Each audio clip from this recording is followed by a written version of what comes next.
वंदे मातरम। भारत माता की जय। भारतवासियों, मेरे प्यारे भोले देशवासियों, मैं आज आपको कांग्रेस परिवार की सूती की साड़ी जो 55 रुपए की आती थी उसकी कहानी बताता हूं। 1966 से श्रीमती इंदिरा गांधी ने ये 55 रुपए वाली साड़ी पहनी।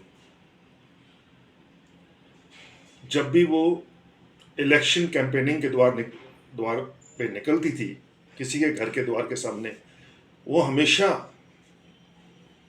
55 रुपए वाली साड़ी पहनती थी। अगर वो किसी झुग्गी या चौपड़पट्टी से गुजर रही होती थी तो एक गंदे से बच्चे को उठाकर 55 रुपए साड़ी में अपना हाथ ऐसे लगाती थी। मकसद लोगों का बेवकूफ काटना,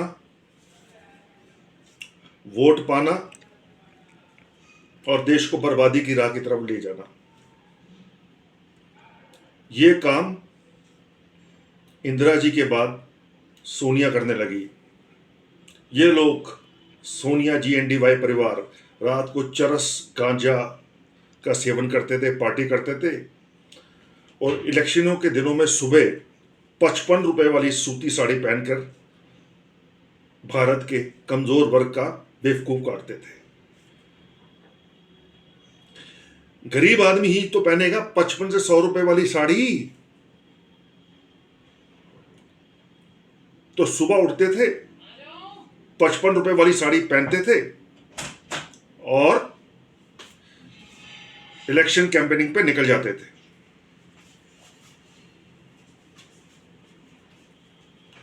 क्या भारत को ऐसे गुनाहगारों को माफ करना चाहिए? आपने नोट किया होगा कि इस बार प्रियंका वाड्रा ने 55 रुपए वाली सूती साड़ी की नुमाइश नहीं की पहनकर, क्योंकि अब ये लोग समझने लगे हैं कि भारत के लोग इनकी सच्चाई जानने लगे हैं। 55 रुपए वाली साड़ी पहनो, ऐसा हाथ हिलाओ, अमेठी जाओ, रायबरेली जाओ, झूठी बातें करो, इलेक्शन के बारे में झूठ फैलाओ और गरीब का वोट पाओ, राज करो, फूट करो और राज करो। खेल कहां से शुरू होता था? 55 रुपए वाली साड़ी से। सूती की 55 रुपए वाली साड़ी जो अक्सर सोनिया गांधी पहनकर जनता के सामने आती है। रात को शराब पियो, पार्टी करो, दंगा करो, फसाद करो। सुबह जब इलेक्शन कैंपेनिंग पे निकलो तो 55 रुपए वाली साड़ी पहनो। समझ गए ना? 55 रुपए वाली साड़ी। इस बार 2024 के इलेक्शन में इस सोनिया परिवार की हिम्मत नहीं हुई कि 55 रुपए वाली साड़ी पहन के बाहर निकले, क्योंकि जनता इनका खेल समझ गई है।